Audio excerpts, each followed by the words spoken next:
patologías, explicando y demás cuestiones que tienen que ver con los síndromes más comunes como es el Down. Tarea para ustedes les había dado, pero como son algunos que no han hecho, de nuevo les vuelvo a recordar.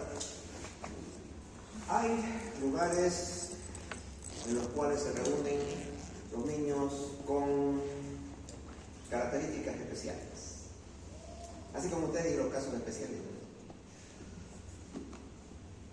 Down, por ejemplo. Fusindo, fundación del síndrome de Down, antes estaba por la Blackwood. Ahí la vuelta. Después hay otra escuela de esas por el estadio del Real Santa Cruz, Avenida San Aurelio, en esa zona. Averigüen ustedes qué se llaman esos lugares donde están concentrados estos niños, para que yo les haga una carta oficial de la universidad y de la cátedra que les permita y que organicen una reunión ustedes con esos niños sindrómicos, para que tengan interacción, para que vean cómo son en sus diversas características de cada uno de ellos, para que tengan una autorización oficial y van a ir así en son de aprendizaje universitario, estudiantes del último curso de pediatría, para que interactúen con esos niños. Sobre todo lo que más hay son Down, pero para que vean ustedes cómo hay tantas diferencias en los Down que no saben nada y con otros que casi son desapercibidos. Los Down solamente tienen la carita de Down. Todo aquello van ustedes a poder interactuar. Y sacan la dirección, el nombre de la directora de la escuela, y yo voy a hacer entonces las cartas y los permisos necesarios para que puedan ustedes ir. Y no los preguntan al respecto.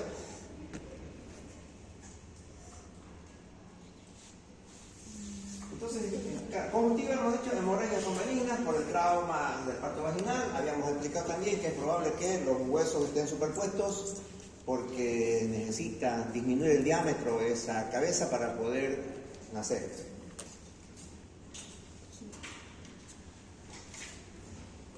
¿Han visto parto ya ustedes? ¿Han asistido a parto? ¿Parto normal o cesárea?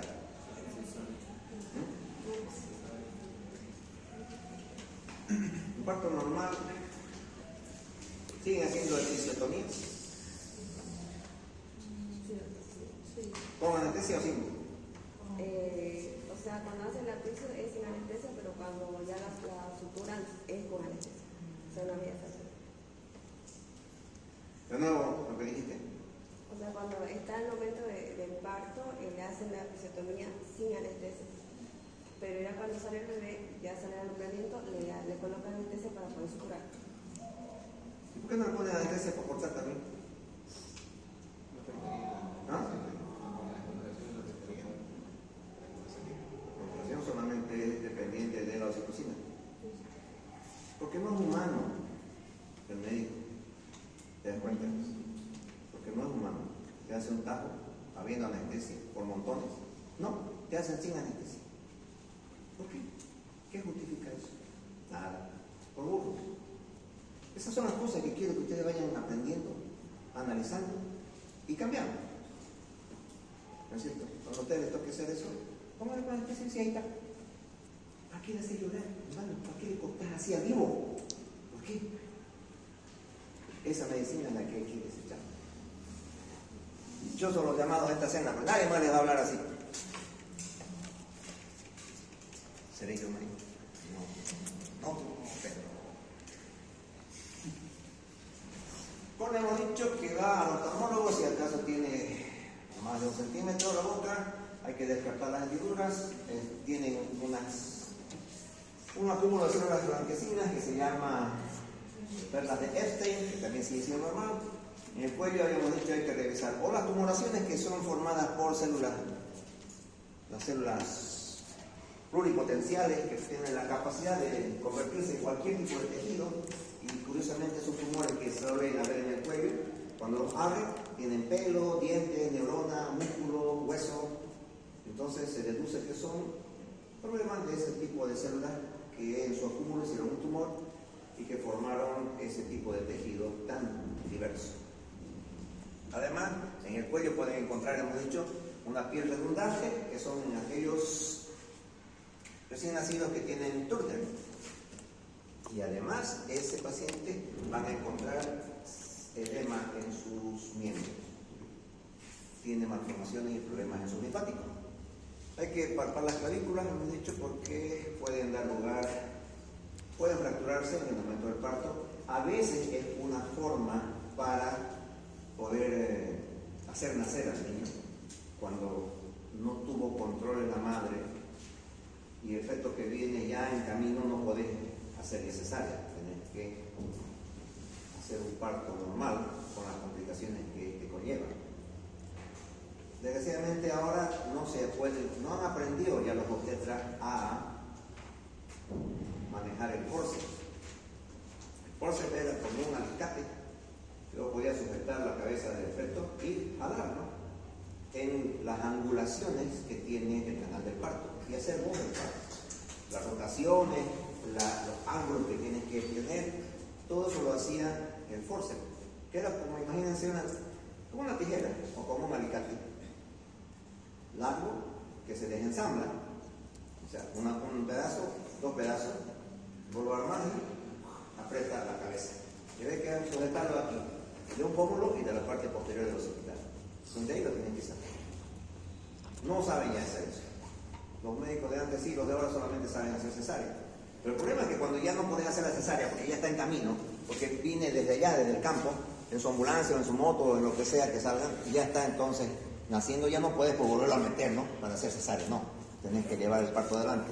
Ese es el problema, que cuando no usan ese tipo de ayuda que existían, se ven forzados a romper a veces la clavícula.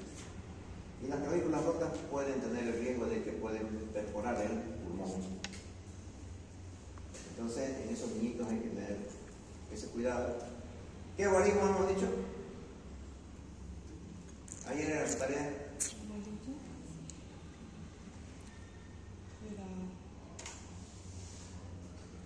Guarismo quiere decir, no es que, será cemendaje en 8 de guarismo, no es así, todos contestaron. ¿Y qué guarismo no nadie sabía?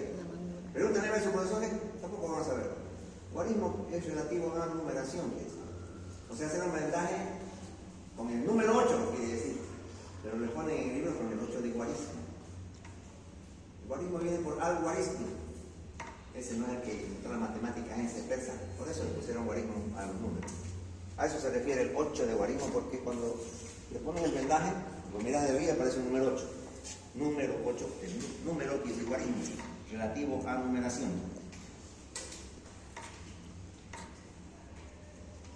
Pulmones.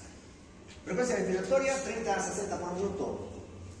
Si es mayor, puede que tenga o patología cardíaca o patología pulmonar o algo que no diagnostican los médicos, que no tienen experiencia, acidosis metabólica. ¿Por qué podría tener acidosis metabólica, hemos dicho, un recién nacido? ¿Cuál es el ejemplo que ya pusimos muchas veces? Por la respiración. Muy bien, ¿por qué? Por hipotermia, ¿cierto? Hemos dicho eso. Si hace vasoconstricción, entonces, por la hipotermia, puede empezar a hacer acidosis metabólica. Es mortal la acidosis metabólica. Es lo que más mata a los niños generalmente. Porque no se dan cuenta, no protegen eso. En esta época en la cual vienen las noches frías, y las mujeres no paren pues en horas de la oficina, no paren de 8 a 12, de 2 a 6, no. A partir de las 11 de la noche, recién 2 de la mañana, 3 de la mañana, está recién ella entendiendo. Entonces eso es frío. Y ahí, si el médico no supervisa el recién nacido que está en manos de la enfermera, pueden haber problemas. La enfermera no cuida esas cosas, ¿no? Si vos no las has enseñado. Si las has enseñado, claro que sí. Pero si no las enseña ella, no, pues se encarga nomás de tenerlo ahí y hace otras cosas mientras tanto, lo dejan ahí enfriándose y se enfrían mucho porque nacen mojados. Estando mojados se enfrían mucho más todavía. Es más, en la relación de superficie corporal, la superficie corporal de un recién nacido es mucho mayor que la de un adulto. Por eso es que un recién nacido se enfría más rápido o se calienta más rápido. Porque la superficie corporal, en base a su talla y su peso, mucho mayor que la de un adulto.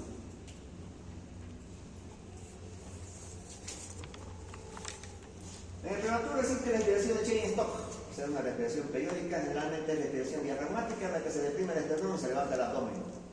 Es bastante desesperante ver a un niño respirando de esa forma, donde se hunde todo su tórax. O cuando ves a un adulto así, usted ya sabe que está muriéndose, ¿no? Pero en un recién nacido te das cuenta, peor todavía la dificultad. Así es lo que vamos a encontrar. Y tiene una respiración así periódica, Cheyne-Stokes.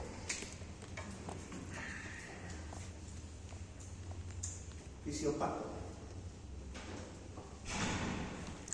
¿Cuál es el efecto en el centro respiratorio del oxígeno y cuál del dióxido de carbono?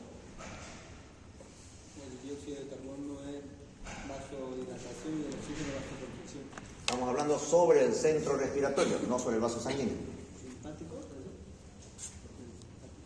¿Cuál es el efecto del dióxido de carbono y del oxígeno sobre el centro respiratorio? Vulvar. La acumulación de dióxido de carbono estimula la hiperventilación, creo que el centro neurológico, cuando hay mucho dióxido de carbono, y creo que es lo que pasa en este tipo de respiración de Cheyne. Eso sí no puedo, pero sí sería lo contrario. A ver, vamos a organizarte. De que cuando hay elevado CO2, estimulan de forma inhibitoria al centro neurológico o al centro respiratorio, porque se vive entre centros. Entonces va a estimular al centro inhibidor, queda uno en el centro excitador y va a producir hiperventilación de forma automática, por así decirlo, porque hay mucho CO2 que se tiene que ir del oxígeno. Pero imagino que es lo contrario. A ver, para que ustedes no tengan que memorizar, tienen que usar la lógica en el razonamiento. ¿Ya? El organismo es una creación perfecta, que tiene sensores y tiene los mecanismos para arreglar los desperfectos, solito. Entonces, si se acumula el dióxido de carbono, ¿cómo hacemos para que ya no se acumule? Respiramos más rápido, ¿no? Eso. O sea, no tenés que estar memorizando, usar el razonamiento lógico. ¿Ya? Si se acumula el dióxido de carbono, tu organismo, bueno, para no decir, no, nos quedemos así más quietito para que se acumule más. No, te vas a morir porque el dióxido de carbono da acidosis. ¿Ya? Entonces, si se acumula el dióxido de carbono, entonces eso le estimula para que todos puedan respirar. Lo contrario, si hay mucho oxígeno, no hay mucho oxígeno, disminuye tu respiración. Lo contrario. Entonces, este prematurito, como respira muy rapidito, bota su dióxido de carbono, bota su estímulo del centro respiratorio. Entonces se queda un rato así, sin respirar, para que se junte el dióxido de carbono y estimule de nuevo su centro respiratorio. Por eso es la respiración esa. Por eso es lo que a veces, cuando estás respirando mal, vos te acercas con el oxígeno y le pones, el oxígeno es depresor, ¡pum!, hace paro. Por eso es que no es 2 más 2, 4. Por eso es que la medicina es ciencia y es arte. No es nomás al que está así respirando mal, si le pones oxígeno, vas a bloquear el estímulo de su centro respiratorio. Y eso sigue siendo fisiopato. Como que no llama, ¿no? Fisiopato parece que... ¿Qué giro? En expiración, entonces, descartar enfermedad cardiopulmonar grave o sepsis. Acá empieza a aparecer esta palabra que generalmente, cuando revisen historias de los recién nacidos, 90% de la historia de los recién nacidos está con diagnóstico de sepsis. O sea, de hartas cosas y siempre hay sepsis metida en el medio. ¿Ya? A veces, cuando hablamos de historia clínica, hice yo un resumen. ¿Y qué les dije al respecto de, cuando puse ahí abajo una especie de recomendación? ¿Cómo cubre su espalda el médico ante la posible muerte de un paciente. Lo que tiene grave. Eso. Si vos ponés y decís, no, grave, no sé, entonces ya tuviste espalda, no se muere, ya el paciente, ya los padres ya sabían que se iba a morir, aunque sea solo un resfrío. Pero así se acostumbra el médico que no sabe a asustar a la familia, cubriendo su espalda. Y además de eso, ¿para qué más le sirve? ¿Ah? Para echar la culpa a la enfermera también. Para evitar denuncias. Para cobrar. Si se salva y era grave, cobrar más, ¿no? Para esas dos cosas le sirve. O sea, generalmente. Por eso quizá en muchos diagnósticos de los recién nacidos, para cubrirse las espaldas, porque el recién nacido es una bomba de tiempo, que no sabe muy bien de qué se trata, le ponen sepsis. Aunque no exista, vamos a hacer luego el capítulo de sepsis, donde van a saber ustedes los parámetros exactos por los cuales podés poner sepsis. Pero aunque no existan esos parámetros, cuando revisen las historias clínicas van a ver que el 90% de ellas, uno de los diagnósticos que está en el recién nacido es sepsis. El quejido benigno desaparece entre 30 a 60 minutos. A veces, a ustedes, hay algunos de ustedes que en la mañana últimamente despiertan con la nariz congestionada, un poco mocosas y estornudando, y medio con tosecita. Ya tu mamá como que se enoja, no, está tomando frío, no te ardía y demás, que empieza a tratar. Y entre las onzas incluso, cuando hace frío, han inventado y se compran unas chamarras que es solo al tamaño de su pleura. ¿No veo? O sea, sus mangas son hasta aquí bien, pero hasta aquí sí, así que hasta llega tu pleura no tiene su chamarra, ¿no? Entonces, ya van a llegar a esta plata, ¿no? Seguramente se ponen así, la tienen, ¿no? Toditas ustedes. Aquella la que anda a la moda, aquella la tiene que las Américas, siempre se pone esa moda. Entonces ya tu mamá te trata, ¿no? Para que no te pongas. ¿Qué se llama esa chamarra? Así para la prueba, ¿no? Crop tops. ¿Ah? Crop tops de tops. Crop tops. Ajá, tops. Ah, sí. No, pero tops es otra diferencia. Son esas bolsitas. ¿A mí le dicen eso? Son chamarras crop tops. Sí, señor. Chamarra. Entonces, pero a las 12 ya está otra vez bien, normal. Come bien, entonces ya no tiene congestión y en la noche otra vez empieza a estornudar y a toser y a tener la nariz congestionada. Entonces le decíamos, cuando ocurre eso, el médico burro va y te pone tu penicilina, nebulizaciones y todo el show que se hace para los que están con bronquitis, supuestamente seguramente. Pero hemos dicho que eso no es una bronquitis porque no era coherente. ¿Qué cosa?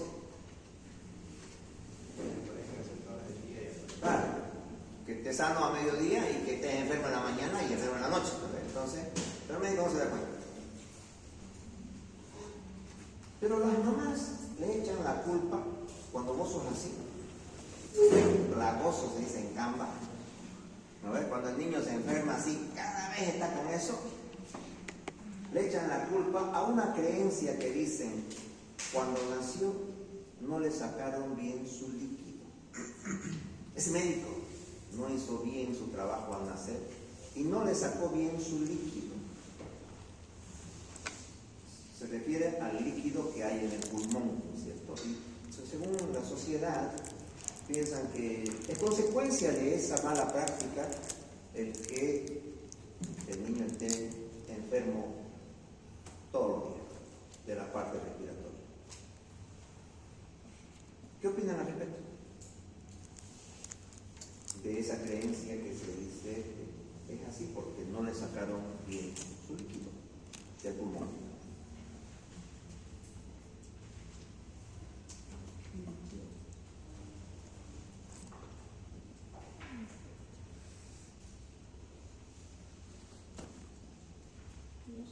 O sea, según la mamá, es que al nacer no le sacaron todo el líquido que tiene el pulmón, no le sacaron bien.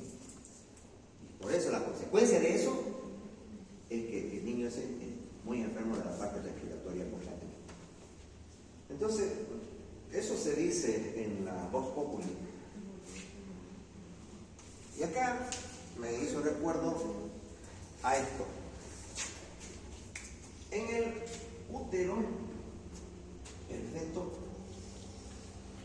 aquí está rodeado de líquido.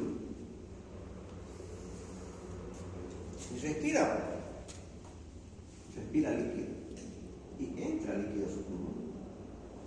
Respira porque tiene que entrenar su respiración cuando está madurando su sistema respiratorio, neurológico respiratorio. También deglute para que madure y coordine su deglución. Solo que con lo que deglute, después lo hace caca. Y eso otra vez se vuelve después a deglutir. Y así sucesivamente. Y quizás por eso ya están acostumbrados, ustedes no paran en el suelo, no le pasa nada. Pero en el pulmón está pues lleno de líquido amniótico. Es normal. Si respira, no va a tapar por su nariz tapada, no, así, chapoteando. Nace con los pulmones llenos de líquido amniótico. Y no necesitas vos meter toda una sonda acá al alveolo, ¿no? Para aspirar, ¿no? Nunca vas a poder. ¿No es cierto? No puedes volcarlo así de cabeza, ¿por qué? Porque la presión intracraneal va a subir mucho y puede crearle hemorragia intracraneal. Así como veían en las películas de antes, ¿no? Me lo mataban en las nalgas, no, es prohibido, no se puede hacer, da muchas complicaciones, no se hace. ¿Ya? Entonces, ¿qué es lo que ocurre con ese líquido? Se reabsorbe. Normalmente cuando empieza a respirar, la diferencia de presiones que hay en el alveolo hace que ese líquido amniótico se reabsorba. Por eso es que ciertos minutos, vamos a ver,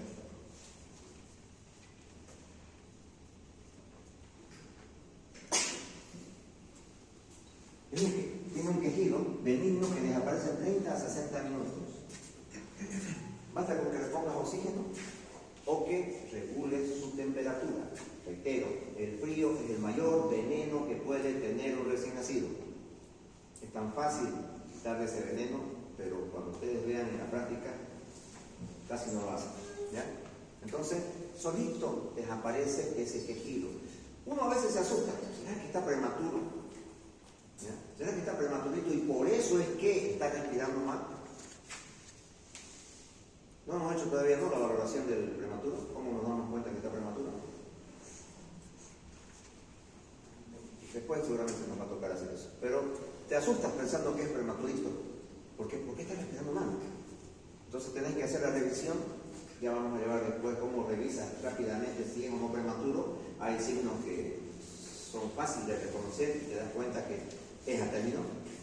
Entonces descartas eso y tienes que esperar simplemente regulando su temperatura y con oxígeno y va a desaparecer ese quejido.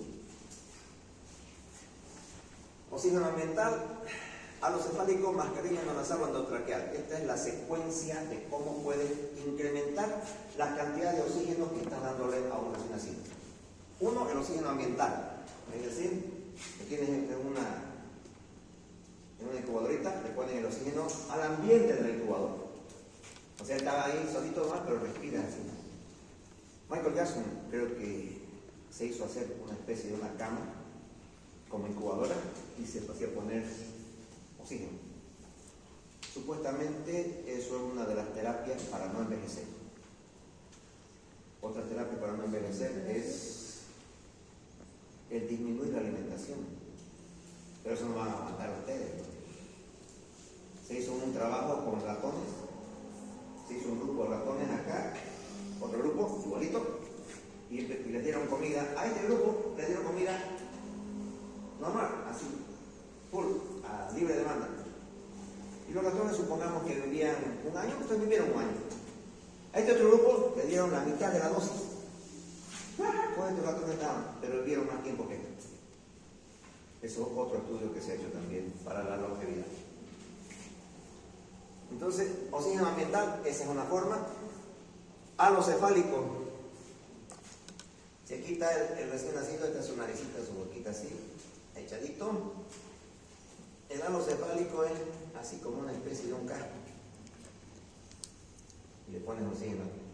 Entonces ya no es a toda la incubadora, es aquí, ahí llega a mayor concentración. Mascarilla. Ya, pues le pones así como un bozalcito. Y acá está la entrada de oxígeno en la mascarilla. Endonasal, A cada fosa nasal tiene también una manguerita que viene y se bifurca y estos dos cositos le metes a su fosa nasal. Mayor concentración todavía ahí. Y ya la otra sería con la intubación no traqueal, que le vamos a enseñar a ustedes cuando estemos haciendo la práctica en simulación, que ustedes dicen disimulación. Si se apunta raro por retracciones y no, si entonces hay que pedir su placa de tórax. Tenemos que saber, ¿no?, cómo entramos a internet para la siguiente. Esa era tu tarea. ¿Cómo vamos a entrar a internet para la siguiente clase? ¿Ah? Se lo pongo la contraseña del wifi. ¿Ya hay? Sí. ¿Acá? Sí. ¿De ausente? Sí. Pero, Yo lo tengo. No se puede hacer pandicainonato, pero podemos usar esto. ¿Alguna pregunta? No, ya, no, pues ya. lo tenga la contraseña en Maya.